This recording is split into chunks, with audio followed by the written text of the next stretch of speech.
Como sois muchos lo que lo habéis pedido, lo tengo realmente, casi ya lo tenía, estaba trabajando en ello, como decía Aznar, estamos trabajando en ello, cuando se veía con George Bush. Tengo el perfil de personalidad de Ursula von der Leyen y tengo un plus. Me he ocupado también de analizar un poquito, no mucho, pero un poquito, lo suficiente, el perfil de personalidad de Emmanuel Macron. Sí, también. Y curioso, ¿no? Francia y Europa, me he dado cuenta que están siendo secuestradas junto con España por parte de personas que atienden a la misma personalidad. Y no porque yo lo diga o porque tenga un sesgo, sino porque he trabajado directamente con ChatGPT, que me ha ayudado con todos los conocimientos del enneagrama, más la información que ha ido captando en, ¿sabéis cómo funciona ChatGPT? Por las redes, ¿no? De archivos, etcétera. Y al final, lo curioso, lo sorprendente, o a lo mejor no lo es tanto, es que tanto Ursula von der Leyen como Macron tienen el mismo perfil de personalidad según el enneagrama. Y qué curioso que ambos coinciden con el perfil de Pedro Sánchez, que ya analizamos en otro vídeo. ¿Cuál es ese perfil? ¿Cuáles son las características? Acompáñame en este vídeo porque, la verdad, vas a aprender muchísimo sobre personalidades psicopáticas de un determinado espectro del enneagrama. Eso es importante. Y tal vez lo puedas aplicar incluso en tu propia vida para reconocer a aquellas personas de las que es conveniente que te mantengas alejado o alejada.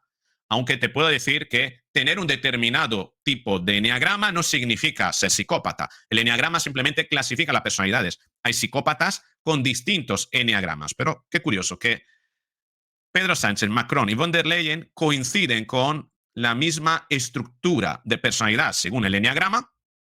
Ojo. Y tal vez no es casual que hayan acabado donde están. Es decir, que la sociedad engañada premia a este tipo de personalidades. Qué curioso. Venga, vamos con el vídeo.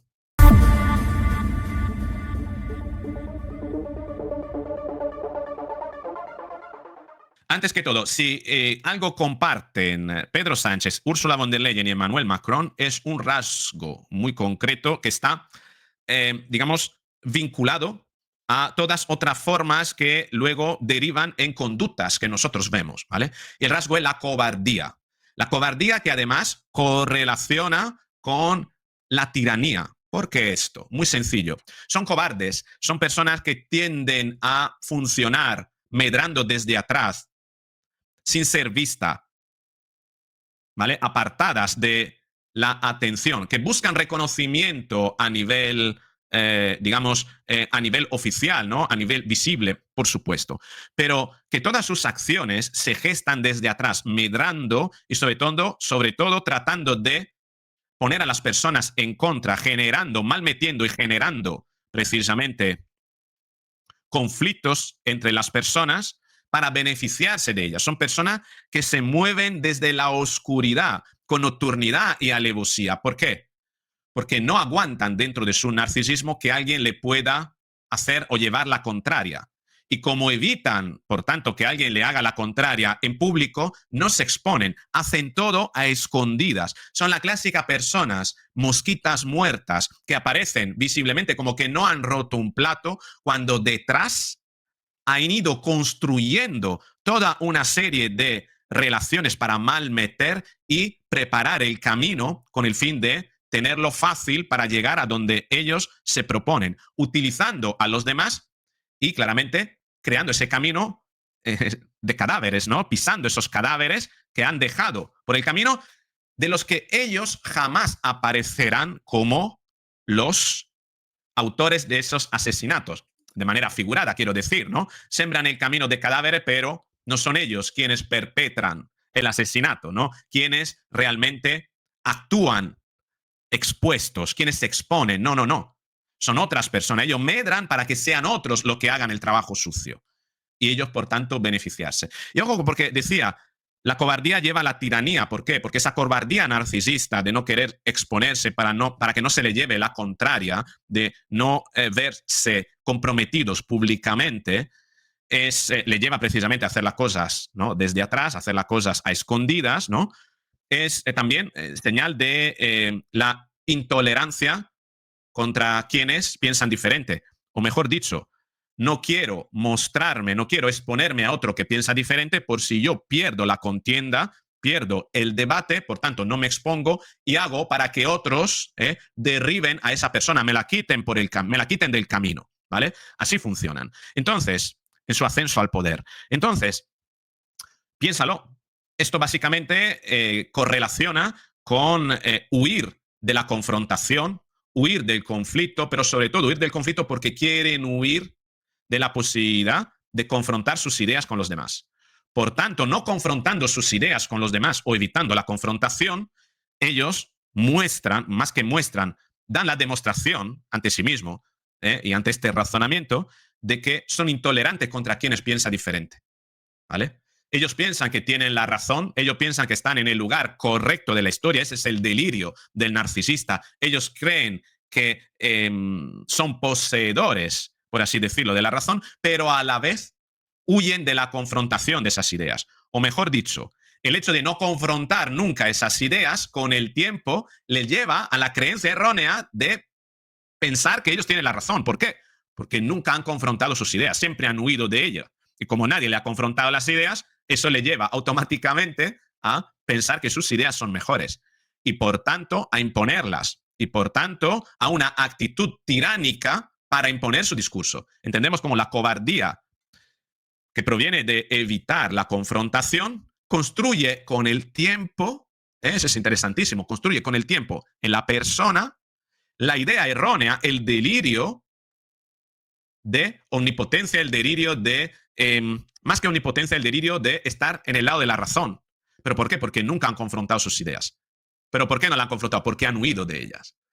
Quiere decir, que ellos piensan que sus ideas son mejores, no porque las hayan confrontado y los resultados les hayan demostrado que sus ideas son mejores y han prevalecido.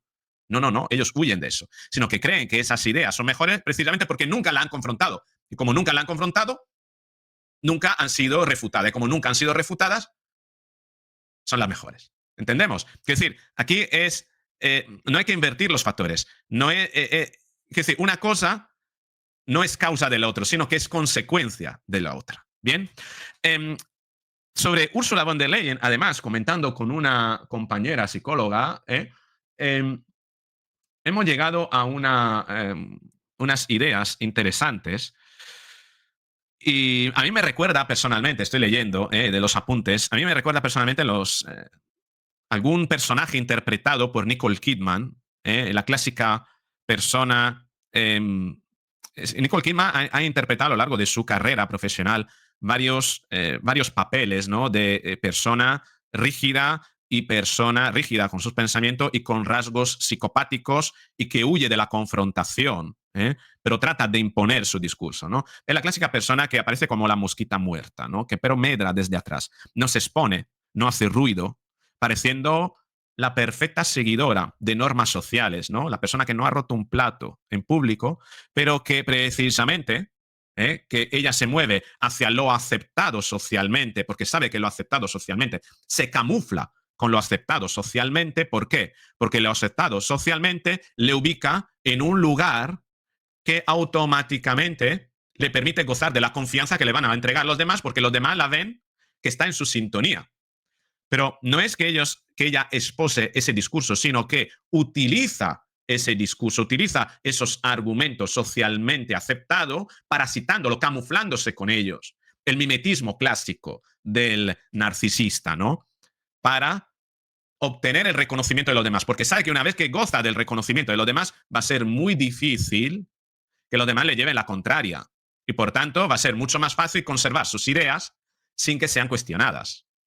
Y después imponerlas medrando desde atrás, sembrando el camino de cadáveres y medrando para que sean otros quienes produzcan esos cadáveres, sirviéndole a ella. ¿Y por qué están dispuestos a servirle a ella? Muy sencillo, porque ella está en el lugar de la razón, en el lugar socialmente aceptado. Y es todo un engaño, es todo un camuflaje para obtener beneficios. Tengo más, Dice, usa precisamente lo aceptado socialmente para que sean otros quienes eliminen a quienes le incomoda. Todo lo reviste de positivismo, incluso lo que puede suponer drama y sufrimiento para otros. Pero para ella es una causa justa. ¿Por qué? Porque la está defendiendo desde lo socialmente aceptado. Es gente que tiene un radar muy eficaz para entender qué es lo que busca y quiere la mayoría y construye un discurso en base a lo que la mayoría se espera. Bien, Emmanuel Macron prácticamente hace lo mismo y Pedro Sánchez también. Entonces, he pedido a ChatGPT, y aquí es donde voy, y te voy a compartir la conversación, después de haber dado toda una serie de datos, haber tenido, digamos, varias conversaciones, tengo finalmente una parte que voy a compartir contigo. Yo lo que voy a hacer a partir de ahora en el resto del vídeo, para no liarla tanto, es leer lo que hemos extraído de ChatGPT. Rasgos observables clave, dice ChatGPT, basada en diversas fuentes recientes. Se presenta como una líder pragmática con visión geopolítica fuerte. Impulsa iniciativas como el Green Deal climático, la recuperación económica tras la pandemia, la autonomía estratégica europea, las sanciones respecto a conflictos internacionales, todo causas socialmente que ella entiende que son socialmente aceptadas, precisamente. Tiene alto nivel de centralización del poder en la comisión, toma de decisiones desde arriba y con un círculo reducido, lo que le ha generado críticas de falta de transparencia y dejar al margen otros comisarios. Su comunicación es eficaz, profesional, incluso distante. Su estilo transmite autoridad, disciplina, exigencia interna, rigidez. Ha sido descrita como strong-minded, directa y con cierta dureza bajo presión. Tiene buenas habilidades políticas de consenso estratégico. ¿Por qué? Porque ella siempre defiende el sándwich mixto, lo que todos esperan, lo que alimenta y pueden comer todos, aunque no ideológica, adaptándose a circunstancias diversas. Esto le permite maniobrar en entornos complejos sobre tendencias contrapuestas sin comprometer su posicionamiento geopolítico. No se compromete porque no se expone. Ella utiliza a los demás, expone a los demás, pone a los demás como escudo. Esto lo hace Pedro Sánchez. También enfrenta críticas. Por eso se dice Pedro Sánchez número uno, porque los demás le hacen el trabajo. También enfrenta críticas por baja visibilidad pública directa y porque su liderazgo se ha percibido como demasiado tecnocrático o poco comunicativo en niveles populares y locales. Se basa en la tecnocracia, se basa en la ciencia para arrogarse una autoridad que no tiene, pero utiliza la ciencia. Otra vez, poniendo delante a otros que hagan como escudo, ¿no? Hipótesis del eneagrama. Con base en estos rasgos, mi hipótesis es que Ursula von der Leyen se acerca a un eneatipo 3 con ala 2 o ala 4, siendo probablemente un subtipo social. Aquí los motivos. Orientación al logro y reconocimiento, cuidado en la imagen pública, adaptabilidad estratégica, trabajo bajo presión, liderazgo en crisis. Dice ala posible 4 versus 2. El ala 4 le daría sensibilidad, algo de introspección, matices personales y cierto estilo comunicativo distintivo, quizás refinado, que trasciende lo puramente funcional. Parte de sus discursos apelan a identidad europea, legado, valores, no solo eficacia, cuando sabemos, en todo caso, que esa introspección solamente es aparente, como en el caso de Pedro Sánchez. Pedro Sánchez no tiene introspección alguna, pero aparenta tenerla. Es como la empatía, es una falsa introspección, es una falsa empatía la que ellos muestran. El ala 2, sin embargo, se inclina hacia el servicio, empatía institucional, cuidado de vínculo y red social fuerte. En su caso, si bien fomenta consenso, no parece, sobre todo, orientada al vínculo emocional, ni se presenta como cuidadora popular. Por tanto, los indicios hacen pensar más bien en un 3 a la 4, que es la misma característica que vimos cuando hicimos el eneagrama de Pedro Sánchez. El mismo. Bien. No obstante, hay que hablar de eneatipo que no tiene nada que ver con la psicopatía. La psicopatía es otra cuestión. La personalidad narcisista es otra cuestión que el eneagrama no trata, pero que tenemos que considerar en añadido en estos perfiles. Bien. Su tipo probable. Su tipo social está muy enfocada en la influencia colectiva, el liderazgo institucional, en cómo Europa es percibida externamente. ¿Por qué? Porque utiliza Europa como pantalla para sí misma, otra vez poniendo delante a otros. Busca reconocimiento tanto interno entre élites europeas como externo, como actor global. Sus políticas se piensan para impacto estructural, consenso institucional, no tanto como movimiento de base popular.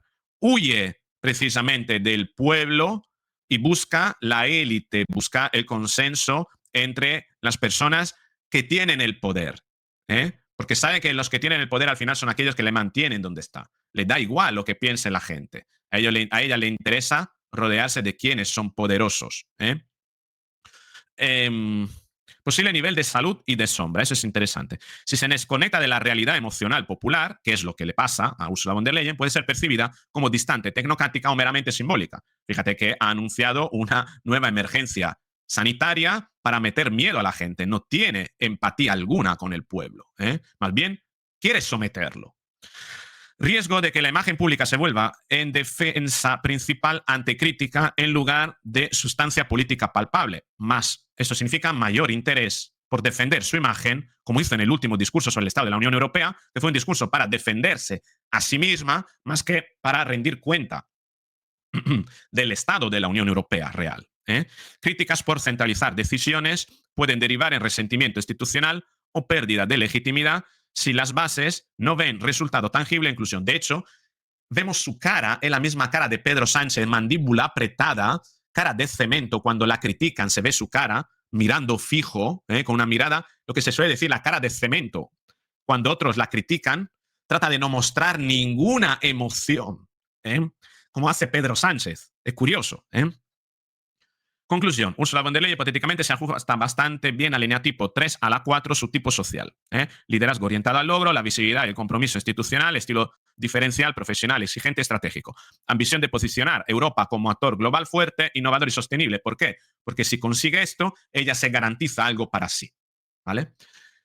Si quisiera pulir su liderazgo, según el enneagrama, las recomendaciones serían mostrar más vulnerabilidad, que no muestra con esa cara de cemento, aumentar participación inclusiva interna, cosa que nunca ha hecho, seguimiento constante de los resultados concretos que justifica su branding político. Tampoco lo hace. Bien. Me dice, si quiere puede hacer un análisis comparativo con otro líder europeo para ver cómo se distinguen ambos tipos. Le he preguntado varios, Giorgia Meloni, Marine Le Pen, Víctor Orbán, Feijóo, Macron, Merz y Pedro Sánchez. Bien. Pedro Sánchez ya lo analizamos. De todo esto vamos a aislar a Macron. Luego, si quieres que hablemos de otro, sería interesante hacer uno sobre Zelensky y Putin. Sería interesante. Me hizo un mapa comparativo. No vamos a ir a leerlo todos. Vamos a ver el de Macron, ¿vale? Que lo tenemos aquí. Eneatipo 3 a la 4. Como ves, el mismo de von der Leyen. Es que además se ven que son dos gotas de agua. Obsesionado con la imagen, el prestigio, el rol histórico de Francia. Ursula von der Leyen está obsesionada con su imagen, el prestigio dentro de una élite de poder y el rol histórico, pero de Europa. Uno utiliza Francia como escudo y la otra utiliza Europa como escudo. Brillante, no porque lo es, sino que quiere parecerlo. Estratégico, adaptable, a veces percibido como frío y distante. Dime tú si estas no son características que se pueden adaptar también a Pedro Sánchez. Le importa ser visto como único y necesario. Vaya, lo mismo que Pedro Sánchez y von der Leyen, en la escena internacional, único y necesario. Quiere acapar protagonismo siempre, quiere estar en todos los fregados. Riesgo de parecer, no es que lo parezca, sino que, vamos, tiene muchos elementos que apuntan a ello. Fíjate si esta no es una descripción de Pedro Sánchez, y de Ursula von der Leyen. Narcisista, elitista, desconectado del ciudadano común, porque solo le interesa rodearse y codearse con las personas que tienen poder. Eso es lo que tenemos de Emmanuel Macron. También nos ayuda este resumen que nos pone los tres, Macron, Sánchez y von der Leyen. Entre ellos, alianzas muy pragmáticas, pero frágiles. Se reconocen como jugadores estratégicos, se usan mutuamente, pero no se fían del todo. Sin embargo, tenemos los 8 que son, que es Orbán, también Trump es un 8, Meloni es un 6, Feijóo y Merz son un eneatipo 1, ¿vale? Y fíjate cómo ChatGPT dice que es la relación de Macron, Sánchez y von der Leyen. Entre ellos hay alianzas pragmáticas pero frágiles. Con los 8, es decir, con Orbán y con Donald Trump, por ejemplo, una relación peligrosa. Los 3 aportan imagen y diplomacia, los 8 aportan fuerza y agresividad. Cuando hay alianzas son muy eficaces, pero el 8 desprecia la falsedad del 3 y el 3 teme la brutalidad del 8. Como huyen de la confrontación, los 3, los eneatipo 3 huyen de la confrontación y los 8 precisamente se reafirman a través de la confrontación. Es como tratar de meter en un mismo cuadrilátero, en un ring, ¿no? Meter a una persona competitiva con una persona que huye de la competición. Una persona, más bien, es como mezclar una serpiente que se mueve desde atrás contra un tigre que, sin embargo, es a través del enfrentamiento, un león a través del enfrentamiento que marca su liderazgo. Por eso chocan tanto. Con Meloni, que es un 6, Macron, Sánchez y von der Leyen, le resulta rústica, poco sofisticada, pero pueden explotarla como contrapeso populista. A lo mejor es lo que están haciendo. Ursula von der Leyen está tratando de explotar a Giorgia Meloni. Son choques inevitables, los 8 contra los 3, es decir, Orbán, Trump, etcétera, contra los camaleónicos, los que usan el camuflaje. Le Pen también estaría allí, ¿vale? Orbán, Le Pen, Trump versus Macron, Sánchez y von der Leyen. Bueno, esto es básicamente lo que tenemos. También pregunté sobre Netanyahu. En fin, hice varias cuestiones. Si quiere que tratemos estos temas más en profundidad, indícame si acaso de quiénes quiere que hagamos un análisis. Pero aquí lo que queda muy claro y evidente que Europa está siendo secuestrada por gente falsa, con gente con falsa empatía, con claros rasgos narcisistas y psicopáticos. Francia, España, la Unión Europea, von der Leyen, Sánchez, Macron. Características similares de personalidad y además con el añadido de que tipifican o que correlacionan mucho con rasgos de psicopatía y narcisismo.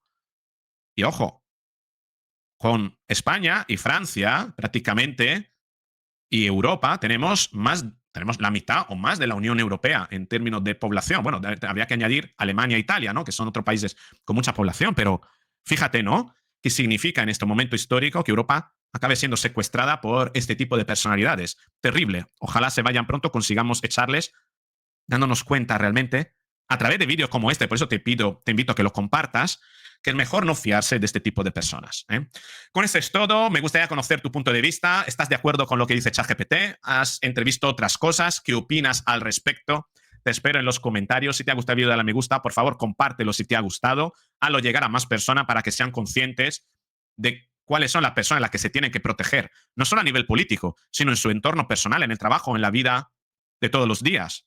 Y ojo, cuidado, no todos los eneatipo 3 a la 4 son psicópatas, Eso es importante, hay que saber diferenciar. Pero bueno, si quiere que hablemos de eso, lo haremos en próximo vídeo. Por eso, activa la campanita de notificaciones para precisamente recibir el aviso para cuando publique este vídeo. Suscríbete al canal para, incluso, ¿por qué no?, dar ideas, ¿no? Aportar ideas sobre próximos vídeos. Con eso es todo, un beso. Chao.